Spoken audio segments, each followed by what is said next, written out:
Alors, je vais tout d'abord donner quelques informations lapidaires pour expliquer le sens de ma démarche.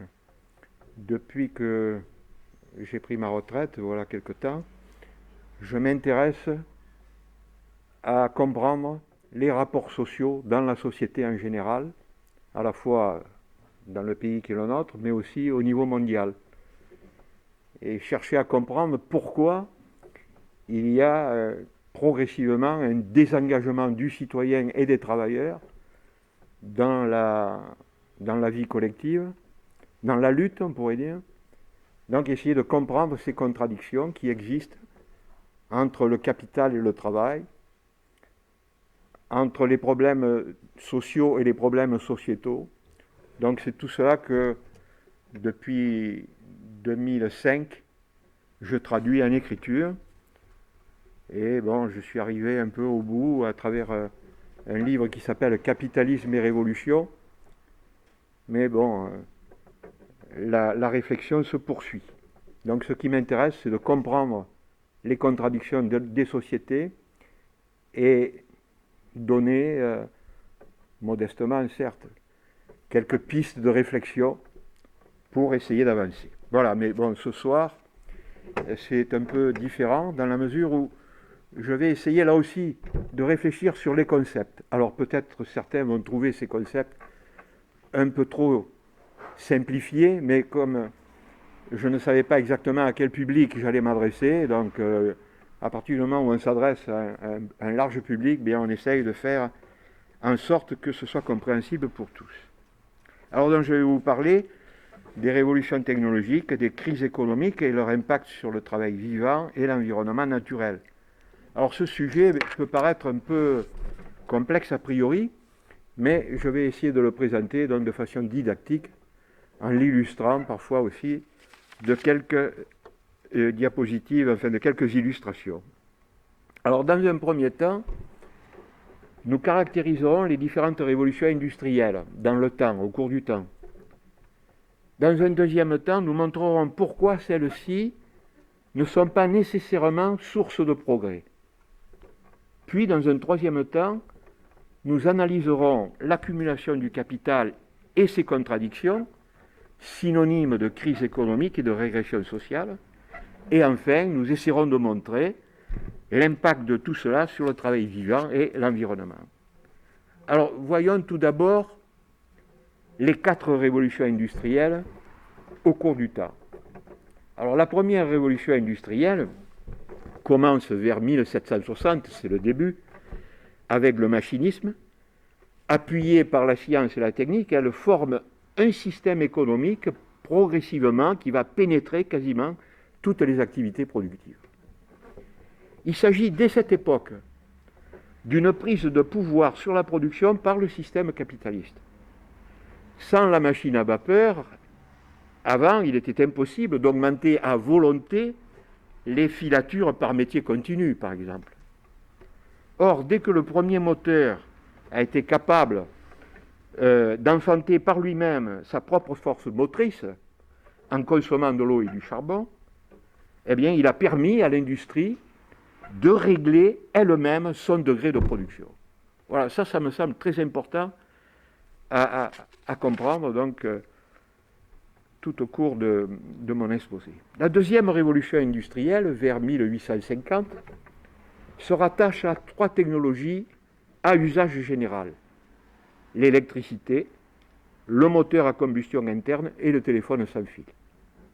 Ces 3 technologies vont faire naître des dizaines d'inventions et ont changé profondément la vie des gens.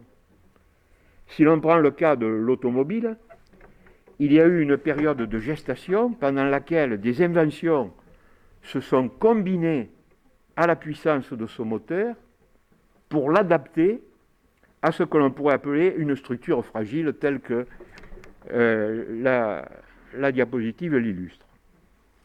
L'aspect essentiel de cette deuxième révolution industrielle est donc la nature multidimensionnelle de ces inventions, de ces innovations, de ces inventions.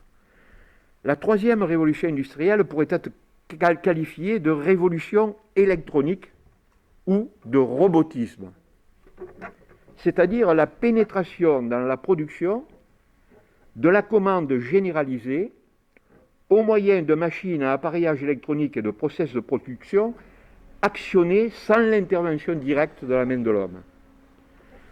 Cette automatisation, dans ses formes initiales, trouve son origine dans le secteur nucléaire et dans la défense aérienne. J'ouvre une parenthèse, pratiquement, et déjà dans la deuxième révolution industrielle, mais c'est encore plus vrai pour la troisième, toutes les avancées industrielles, toutes les innovations technologiques sont issues de recherche militaire, et ensuite, ou spatiale, et sont ensuite transposées, je pourrais dire, dans la vie industrielle classique. Et il en va de même pour Internet, hein, par exemple. Bon. Alors, il faut savoir que dès cette époque, donc General Motors, pour prendre un exemple, a utilisé des robots dans ses usines dès 1961. Ces robots donc, qui s'appuyaient sur l'électronique et également sur le robotisme. Alors, la quatrième révolution industrielle, dite révolution 4.0, ou robolution, vous voyez, donc il faut faire le distinguo entre robotisme et robolution. Robolution, c'est un mot valise hein, qui associe robot et révolution. Donc cette robolution débute vers 2010, vous voyez, donc c'est très proche de nous, hein, c'était hier, quoi, c'était hier. Hein, et se caractérise donc par sa dimension numérique, son objectif principal étant d'exploiter le développement des logiciels de l'intelligence artificielle. L'information binaire devient ainsi la pierre angulaire d'une structure numérique d'une grande complexité, composée d'Internet, de la nanotechnologie, des systèmes cyberphysiques et des algorithmes. Dans cette révolution, les processus de fabrication, et ça c'est très important de le retenir, sont en voie de devenir autosuffisants. Voilà très succinctement résumé, mais on pourra y revenir dans la discussion, environ 2 siècles et demi de révolution industrielle et technologique. Alors, vu ainsi, on pourrait croire que les révolutions industrielles et technologiques résultent d'un long cheminement permanent vers le progrès, indépendamment des contradictions internes du système capitaliste qui les accapare. Cependant, comme nous allons le voir, non seulement il n'en est rien, mais entre les mains du capitalisme, les progressions technologiques ont, et nous le verrons, des effets pervers. D'autre part, ce long parcours erratique s'est construit et perpétué dans une contradiction entre le travail et le capital, d'une part, et l'environnement naturel et le capital, d'autre part. Rappelons qu'historiquement, l'accumulation du capital s'est faite à travers l'esclavage, l'exploitation des travailleurs et le colonialisme, et que des dégâts quasi irréversibles sur le milieu vivant et les équilibres naturels lui sont imputables. Rappelons aussi que la planète déborde de richesses et que nous sommes arrivés à un niveau de développement tel qu'il permettrait de couvrir les besoins élémentaires de l'ensemble de l'humanité, alors que sur les 7,9 milliards de personnes, 1 milliard au moins souffrent de sous-alimentation grave et permanente. Alors, comment cela est-il possible ? Comment, malgré les progrès technologiques, peut-on en arriver à cette situation ? Alors, pour le comprendre, nous devons revenir sur quelques notions ayant trait à l'accumulation capitaliste en lien avec la force de travail. Alors, avec la révolution industrielle du XVIIIe siècle, nous l'avons vu, le mode de production capitaliste commençant à se généraliser, le capital industriel, incarné sous forme de moyens de production lourds, va contraindre les travailleurs à vendre leur force de travail. cela va engendrer un phénomène nouveau, permettant aux détenteurs des moyens de production de dégager de la survaleur, c'est-à-dire un excédent de valeur produit par la force de travail de l'ouvrier, des travailleurs en général. Cela permet au patronat d'investir dans des machines plus performantes, toujours plus performantes, de nouvelles usines, et d'élargir partiellement le nombre de salariés. Je dis partiellement parce que, bien entendu, c'est toujours avec les technologies nouvelles, donc le capital constant qui tend de plus en plus à s'élargir au détriment du capital variable, le capital constant étant les machines et le capital variable étant la force de travail des travailleurs. Voilà. Ce qui va en retour, et c'est ça donc qui est intéressant à comprendre, augmenter l'accumulation du capital. Alors bien entendu, selon l'analyse économique qui en est faite, ce processus est soit nommé accumulation primitive du capital, qui permet d'enclencher un cycle de hausse continue de la production et de la productivité, en même temps qu'il va augmenter la richesse, soit nommé la croissance, qui est donnée par un indicateur macroéconomique que vous connaissez sans doute tous, permettant de mesurer le mécanisme courant de l'accumulation. Alors, Karl Marx décrit l'accumulation primitive du capital comme résultat de spoliation et d'expropriation de nombreux petits producteurs. Il expose sa loi de la valeur, selon laquelle l'ensemble de la valeur produite, y compris le profit, provient du temps de travail social incorporé dans la marchandise, et il décrit les mécanismes par lesquels les capitalistes peuvent extorquer davantage de survaleur.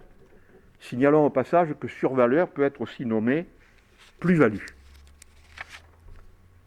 Cependant, des limites étroites sont posées à la capacité de consommation dans la société capitaliste. Dans la mesure où le pouvoir de consommation des salariés reste encore et toujours en retrait par rapport à la somme des marchandises produites dont l'expansion est infinie. Il en résulte que des masses de biens déversés sur le marché, par cet appareil de production élargi, cherchent vainement des acheteurs. Cette contradiction interne du mode de production capitaliste, qui est aussi une des causes de la baisse tendancielle du taux de profit, dans laquelle je ne rentrerai pas, caractérise les crises de surproduction qui ont affecté cycliquement le système capitaliste depuis la première révolution industrielle jusqu'à aujourd'hui. Enfin, Marx soutient que la dynamique d'accumulation du capital contient en elle-même la cause de crises récurrentes qui ne sont donc pas dues, en dernière instance, à des causes externes à l'économie, comme par exemple des causes naturelles ou des mauvaises décisions politiques, mais au système lui-même. En effet, le taux d'accumulation, c'est-à-dire le rapport de la part de la plus-value accumulée sur la plus-value totale, augmente et la masse de biens qui a été produite dans les entreprises capitalistes grossit de façon colossale. Voilà, rapidement résumé, certes simplifié, mais pour qu'on comprenne bien les mécanismes de cette accumulation primitive du capital qui est fondamentale pour comprendre le fonctionnement des crises, y compris la crise d'aujourd'hui, mais nous y reviendrons. L'autre aspect pervers de cette contradiction interne du mode de production capitaliste tient à la concurrence entre les pays en fonction du niveau de protection sociale que chacun de ces pays va accorder à leurs propres salariés. Cette concurrence renforce la contradiction capital-travail et c'est en son nom que se font les ajustements salariaux toujours par le bas, entraînant l'insécurité sociale, voire la misère de certains travailleurs. Bon, il n'est qu'à voir aujourd'hui le nombre de personnes qui, ayant un travail, font la queue au Resto du Cœur ou être association caritative. Cette dérégulation de la législation des États sur le travail va se combiner avec la dérégulation financière qui renvoie elle-même à la pression exercée par les actionnaires sur les salariés. En maximisant la valeur actionnariale de l'entreprise, considérée aujourd'hui comme un actif boursier, c'est-à-dire comme du capital fictif qu'il faut en permanence valoriser, on en vient à réduire le nombre de salariés à travers les fusions-acquisitions et les délocalisations, mais aussi par d'autres mécanismes. Ainsi, en devenant la source de son propre accroissement, la financiarisation de l'économie accroît plus encore la crise économique et la concentration des capitaux. La boucle est, pour ainsi dire, bouclée. Rappelons donc que ce mécanisme de la concentration des capitaux avait été, je dirais, analysé et prévu par Marx dans Le Capital. On retrouve, donc c'est exactement ce qui se passe aujourd'hui. Concentration de plus en plus grande des capitaux, ce qui fait que ce sont quelques grands groupes internationaux qui décident finalement de l'économie mondiale. Alors, les mécanismes économiques, politiques et sociaux que nous venons de résumer nous permettent de comprendre combien le fonctionnement du système capitaliste impacte notre façon de vivre et de travailler, tout en nourrissant la crise économique. Nous voilà donc mieux armés pour aborder les questions liées à la crise économique actuelle, dans le contexte des profondes mutations technologiques en cours et leur impact sur le travail vivant et l'environnement naturel. Vous voyez, bon, j'ai quand même fait un détour, mais il me semblait que c'était intéressant de faire cette histoire, cette historique, et de montrer les concepts qui permettent de comprendre cette crise actuelle liée donc aux profondes mutations technologiques en cours et leur impact sur le travail vivant et l'environnement naturel. Bon, j'espère que cela permettra que nous soyons tous ici mieux à même de comprendre que les crises économiques et les profondes mutations technologiques ne peuvent être séparées du système capitaliste lui-même. À l'inverse, voyons à présent la place et le rôle des mutations technologiques dans le système capitaliste en crise. Rappelons que les premières manifestations se font sentir au tout début de la première révolution industrielle, celle-ci tendant surtout à remplacer, on l'a vu, les efforts physiques par les machines. Mais l'entrée des ordinateurs dans les années 1960 et leur évolution dans les années 1990 vont changer la donne et faciliter de manière inédite la production des biens et de services dans l'informatique, les télécommunications, les biotechnologies, etc. Une corrélation forte peut donc être établie entre la pénétration des technologies nouvelles dans l'appareil productif, l'augmentation de la production et sa diversification. À la suite, des outils encore plus sophistiqués vont progressivement, nous allons le voir, remplacer les salariés. Alors il s'agit de logiciels performants, de puissantes banques de données, de systèmes experts, de capteurs, de messagerie électronique, d'imagerie interactive, de cartes à puce, etc. Ces innovations vont donc accélérer, comme nous allons le voir, le chômage, la précarisation et la délocalisation du travail, et permettre aux dirigeants de l'industrie, du commerce, de la finance et des administrations de mettre en œuvre de nouvelles méthodes de gestion et de management impactant durement les salariés. Vers 2010, nous l'avons dit au début, commence la 4e révolution industrielle qui marque une étape radicale d'une économie entièrement guidée par les données. Il s'agit surtout, comme nous l'avons déjà partiellement abordé, de technologies de l'information et de la communication, les fameux TIC, de l'interconnexion entre Internet et les objets, appelés l'IoT, les mégadonnées pour les entreprises, le big data, du réseau à très haut débit, la 5G et bientôt la 6G, mais aussi et surtout de l'intelligence artificielle. Depuis 2010, ces innovations ont bondi de 356%, et si elles touchent tous les aspects économiques et sociétaux, c'est surtout le travail qui est impacté. Certains observateurs politiques y voient un transfert radical du travail manuel vers le travail intellectuel, imaginant même un possible post-capitalisme. Pour ma part, je pense qu'il est plus juste de parler d'aliénante mutation cognitive et de capital cognitif. Car s'il est vrai que certaines tâches font appel à plus de travail intellectuel, l'exploitation humaine et l'accumulation du capital sont toujours présents dans ce système. En fait, le capital cognitif équivaut à une nouvelle forme de production dans laquelle les technologies qui permettent une profonde transformation du travail peuvent entraîner à terme la disparition du salariat, voire même du travail vivant.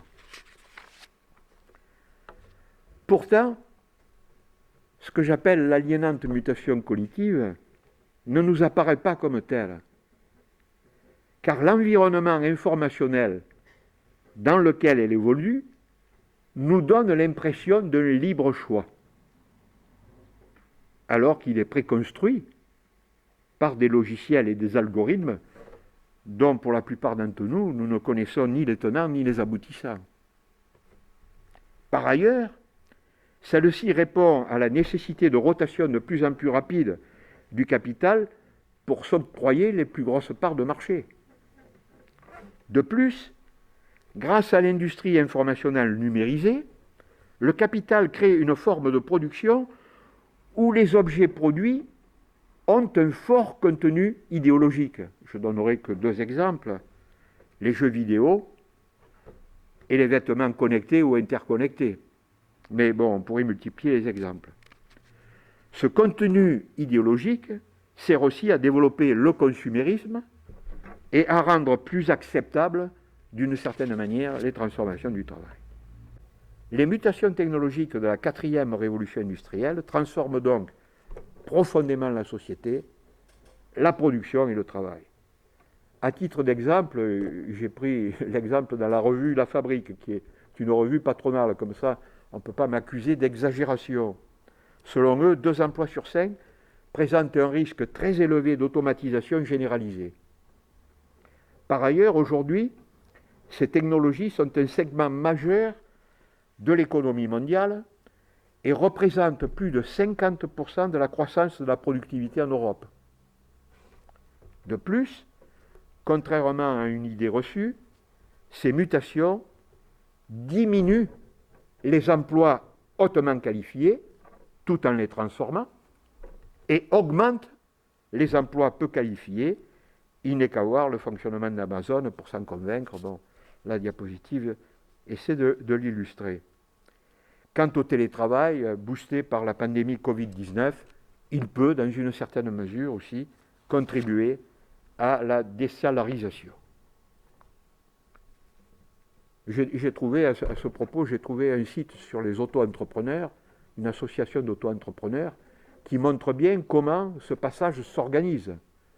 On est d'abord en télétravail, c'est un libre choix. Ensuite, bon, on nous fait croire où il y a réellement des problèmes dans l'entreprise, et à ce moment-là, on propose de rester dans la boîte, mais de devenir auto-entrepreneur et prestataire de services. En fait, ce sont des mécanismes que beaucoup de militants connaissent, dont je ne m'y étendrai pas. Mais avec les progrès de l'intelligence artificielle, on passe à un stade supérieur de la transformation des emplois. En effet, jusqu'à présent, on l'a vu pendant la période du robotisme, les automates impactaient certes pour partie les emplois, mais l'homme était toujours quelque part dans le process de production. Ce qui change à présent, et plus encore dans le futur, mais vous voyez que les choses vont à une vitesse extraordinaire, c'est que le robot devient capable de s'adapter tout seul aux différentes pièces qu'il doit fabriquer. ou aux différentes tâches qu'on lui a assignées. C'est en quelque sorte ce que j'ai appelé dans un de mes ouvrages du travail mort en capacité de produire à la place du travail vivant. Cela nous porte à dire que si le capital continue de s'accaparer les moyens de production et d'échange, sans que les salariés et la société civile puissent exercer un véritable contre-pouvoir, c'est l'avenir même du travail qui se trouve à terme menacé. Pour l'heure, et en l'absence malheureusement d'une large intervention des salariés, cette mutation cybernétique du capital, dont les institutions centrales sont les grands groupes multinationaux, permet aux forces patronales de développer de nouvelles productions, alimentant ce que j'appelle une marchandisation déchaînée ou forcenée, largement ouverte sur les biens de la futilité, au détriment de la satisfaction de nos besoins essentiels. Il faut savoir, et je l'ai avancé aussi dans un de mes ouvrages qui va sortir dans quelques mois, que les mutations technologiques sont aussi un moyen de produire des objets qui n'ont pas une utilité fondamentale. Ce que j'appelle les produits de la futilité. Ou d'autres objets qui sont devenus, je dirais, des objets familiers, comme les téléphones, les iPhones, etc. C'est-à-dire des objets à partir desquels on peut, du jour au lendemain, par de nouvelles applications, et comme je l'ai dit, ça va à l'infini, rendre obsolète de facto, sans qu'il y ait une pression, je dirais, autoritaire, mais de facto, ces outils seront remplacés par d'autres. Si on prend un exemple, on est passé rapidement du téléphone portable classique au iPhone, et aujourd'hui, 95% des personnes en France sont équipées de ça. Et si demain, il y a de nouvelles applications, comme on rentre dans un cycle d'utilisation quotidienne de ces outils, eh bien, fatalement, donc, on va être obligé de les remplacer. Or, il faut savoir que ces supports sont particulièrement impactants pour l'environnement, hein, et impactants pour les salariés qui vont produire les composants qui permettront de les fabriquer. Hein. En particulier en Afrique, au Gabon, ce sont des enfants qui travaillent dans les mines pour extraire les terres rares qui vont servir à fabriquer nos ordinateurs et nos appareils informatiques. Alors, pour développer l'ensemble de ces innovations, les grands groupes industriels et financiers ont besoin d'enrimer la recherche publique à leurs objectifs de surprofit. Le cas parlant de la recherche sur les vaccins anti-Covid au profit de Big Pharma, au cours de la pandémie, en est l'exemple type. Alexandre, à juste titre, faisait remarquer que malgré tout, on avait réussi à sortir un vaccin, même s'il n'est pas parfait, dans des temps records, mais il ne faut pas oublier que c'est en amont la recherche publique qui l'a permis. Mais cette recherche publique, aujourd'hui, entièrement entre les mains du capitalisme, et c'est eux qui en tirent les bénéfices. Hein. Donc, vous voyez, il y aurait intérêt, moi je suis chercheur de formation, j'ai fait toute ma carrière comme chercheur dans l'université. Avant, on ne travaillait pas sur contrat. On avait des crédits d'État, et avec ces crédits d'État, on faisait la recherche sur les bases que nous avions nous-mêmes définies en tant que chercheurs. Aujourd'hui, c'est fini. C'est la recherche sur programme, c'est-à-dire ce sont les gouvernants et le système industriel et capitaliste qui fixent les objectifs de la recherche. C'est aussi pourquoi, depuis une vingtaine d'années, on n'a rien trouvé de fondamental. On travaille sur les acquis des recherches fondamentales qui sont bien plus anciennes. Enfin, je ferme la parenthèse. Cependant, conscient des limites du tout technologique, sur l'emploi notamment, le capital met en œuvre ce que on pourrait appeler des garde-fous. Enfin, j'ai appelé ça ruse à certains moments dans mes livres, mais des garde-fous. Parmi d'autres échappatoires, il cherche à développer le secteur dit du quaternaire. Alors, rappelons brièvement qu'il y a 4 secteurs économiques. Le secteur primaire, regroupant l'agriculture, la pêche et les activités extractives, c'est-à-dire minières, le secteur secondaire, concernant les activités de transformation, notamment l'industrie, le secteur tertiaire, englobant les services marchands et non marchands, le secteur du quaternaire, concernant les activités de conseil, de louage et de service à la personne initiées par les plateformes collaboratives. Et également le revenu universel qui permet à ce même patronat de transférer ses propres problèmes économiques sur les individus et l'État. Comme nous le verrons, non seulement il y parvient, mais leur généralisation se trouve au cœur même des possibilités qu'offre la révolution cybernétique. S'il n'y avait pas eu cette révolution cybernétique, il n'y aurait pas eu ce fameux secteur quaternaire, du quaternaire. Alors, le secteur du quaternaire traduit un double mouvement. D'un côté, celui du capitalisme qui tente de faire de ce secteur le déversoir de la casse des emplois. Et de l'autre, celui des plateformes collaboratives qui cherchent à élargir la sphère marchande par des circuits non conventionnels dans lesquels les protections sociales sont quasi absentes et où le travail salarié n'est plus dominant. Pour l'heure, cette économie des prestations des services et des salaires les plus bas, c'est-à-dire à la limite du SMIC, et quand il s'agit même de bénévolat, il n'y a plus de salaire du tout, il n'y a que quelques prestations de services. Mais il faut savoir donc que dans le domaine des services à la personne, aujourd'hui, ce service du quaternaire compte 2 500 000 personnes. Soit presque autant que l'ensemble des travailleurs de l'industrie. Et je suis presque persuadé que parmi vous, il y en a très peu qui ont entendu parler de ce secteur. Vous me le direz si je me trompe. Un exemple en est donné par le système Uber, aujourd'hui appelé ubérisation. Ils ont le sens de la propos, ils trouvent toujours les mots. Alors, selon l'INSEE, si ce marché, entre guillemets, infini, était totalement monétisé, il représenterait plus de 800 milliards d'euros par an, soit un quart du PIB national. Vous voyez, c'est quand même pas rien. Quant au revenu universel, s'il a aussi pour but de compenser à peu de frais les pertes d'emplois liées à la crise de surproduction et aux mutations technologiques, bien sûr sous couvert de soulager les plus pauvres, à la différence du secteur du quaternaire, c'est l'État seul qui en supportera les frais. Je rappelle ici que Macron a déjà mis en place, il n'appelle pas un revenu universel, mais il a donné un autre nom, mais il essaye de regrouper, je dirais, l'ensemble des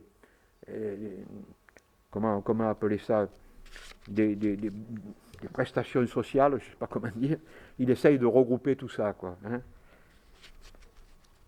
Mais l'Italie, par exemple, l'a déjà mis en place. Il y a d'autres pays en Europe. De plus, en sortant l'individu de son statut de travailleur collectif, l'État et le capital vont renvoyer ce même salarié à sa condition d'individu isolé. Vous voyez, donc, les mécanismes qui, petit à petit, nous éloignent de l'individu collectif. Et, on tend de plus en plus vers l'individualisation. Comme vous pouvez le voir, ce n'est pas sous cette forme que le pouvoir et les grands médias nous décrivent le secteur du quaternaire, quand ils le font, parce qu'ils le font très peu. Ils qualifient ça l'économie de l'accès, ils trouvent toujours les bons mots. Ou alors, même mieux, l'économie des solutions. Ouais, ils ne vont pas par quatre chemins. Et le revenu universel qu'ils présentent comme un nouvel espace de liberté pour les jeunes. Alors, si ce passage du capital industriel au capital cognitif transforme profondément le travail, il impacte aussi l'organisation sociale de la production et les formes de la répartition entre le salaire, rente et profit. Et accroissent fortement les inégalités tout en recomposant les rapports de classe.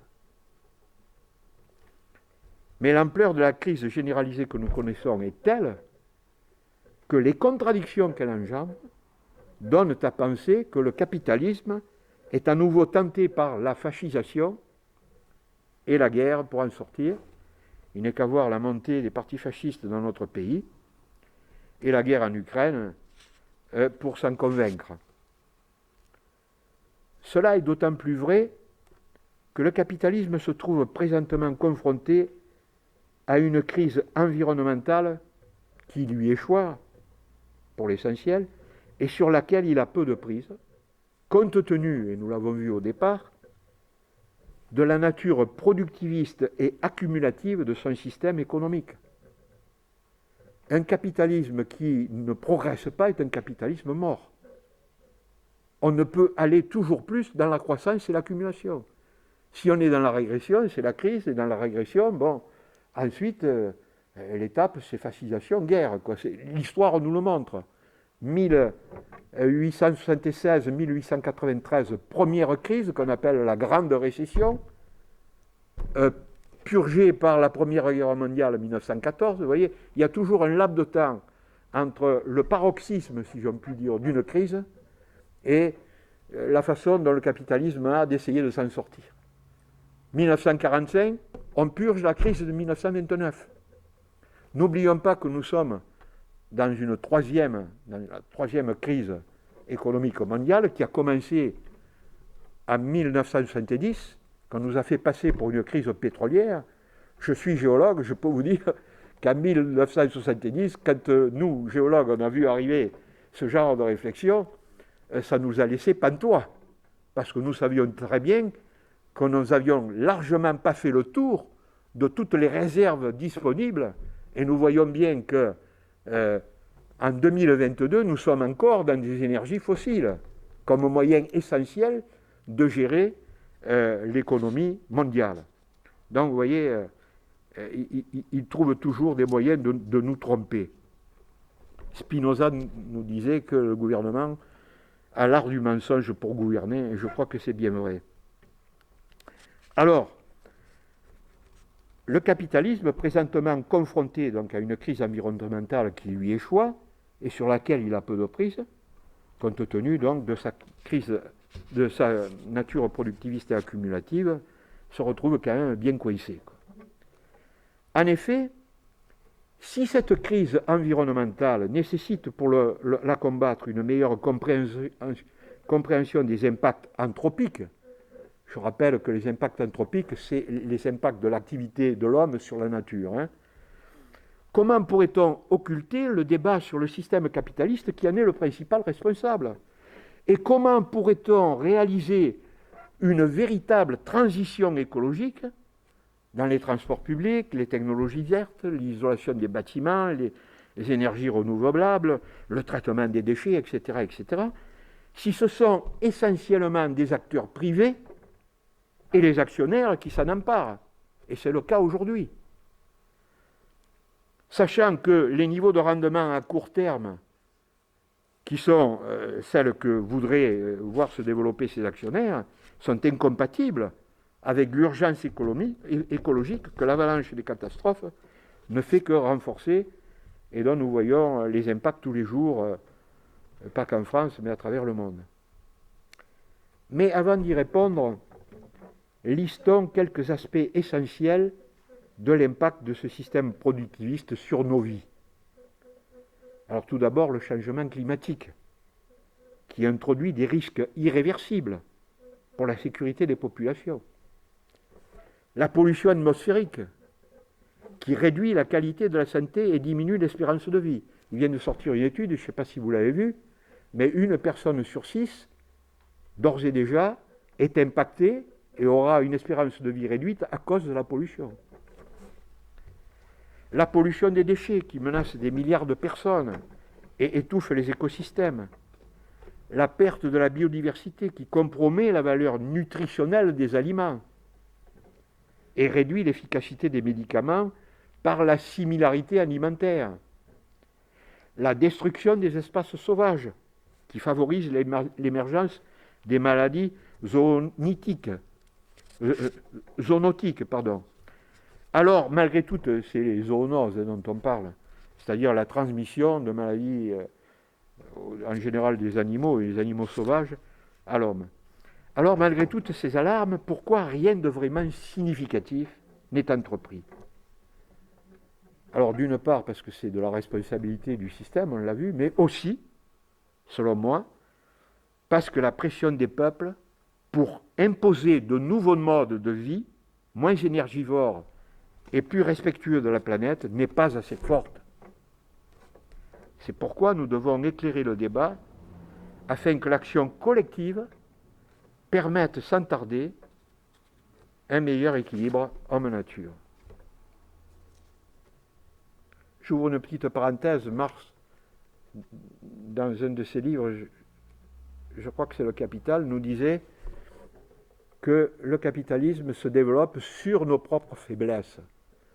Et c'est vrai qu'il faut y réfléchir, mais je crois qu'un autre philosophe que j'aime beaucoup, qui s'appelle Michel Clouscar, a sorti un livre dans les années 70, qui a commencé à être connu au début des années 80, qui s'appelle « Capitalisme de la séduction ».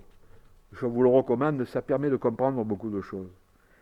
Alors, la crise économique liée à l'accumulation primitive du capital, les nouveaux moyens technologiques colossaux dont dispose le système, accroissent inconsidérément la masse des marchandises et génèrent la crise écologique. Ce système-là, il a beau nous faire toutes les chansons du monde à la télévision ou ailleurs, il est incapable, par sa nature productiviste et accumulative, de pouvoir gérer la crise écologique. Et il faudra bien que ce soit les gens, les travailleurs, qui s'en mêlent. Une corrélation directe a même été faite par des économistes entre l'augmentation du PIB mondial et l'accroissement de la production globale d'énergie et la démographie. Même si le PIB moyen qu'ils prennent pour montrer ces mécanismes ne traduit pas du tout les terribles inégalités de revenus entre les nantis et les indigents. Alors, la gestion des ressources de l'humanité par le grand marché mondialisé est donc désastreuse, même si le comportement, parce que ne nous dédouanons pas, le comportement de chaque individu a son importance. Alors, pour autant, cela ne signifie pas que c'est la technologie ou les biens matériels en tant que tels qui sont la cause de tous nos maux. Car en changeant leur fonction et leur nature, en vue de les utiliser à d'autres fins qu'une fin de profit, les biens matériels et la technologie, utilement régulés, seraient plus propices à l'homme et plus en adéquation avec l'environnement. Il n'y a pas a priori de contradiction fondamentale entre une production régulée et l'équilibre de la nature. Certes, c'est un équilibre difficile à trouver, mais il n'est pas impossible. N'oublions pas que le progrès technique nous a tout de même permis, au cours des siècles, de mieux nous protéger des risques liés à notre condition naturelle. Par ailleurs, il demeure un lien précieux pour appréhender et comprendre les mécanismes fondamentaux de notre environnement terrestre et intergalactique. S'ils ne peuvent plus aujourd'hui nous aider à créer un lien équilibré entre l'homme et la nature, c'est que le système capitaliste a réussi à changer notre rapport aux autres et également notre rapport à la consommation. Nous faisons passer, comme je l'ai dit tout à l'heure, d'une consommation de biens pour satisfaire nos besoins à un consumérisme débridé, essentiellement tourné vers la futilité et le profit, et donc nocif pour l'environnement. Voilà. Alors, en conclusion, nous pouvons dire que la dangerosité du système capitaliste est d'autant plus grande aujourd'hui que le potentiel colossal que lui offrent les mutations technologiques accroît son emprise sur les salariés et la société, menace le travail vivant et les équilibres environnementaux. De plus, la crise économique généralisée qui le traverse menace la paix dans le monde, on le voit aujourd'hui. Voilà pourquoi nous devons agir pour trouver ensemble une autre voie pour l'humanité. Voilà, je vous remercie de votre attention et si vous le voulez bien, place au débat.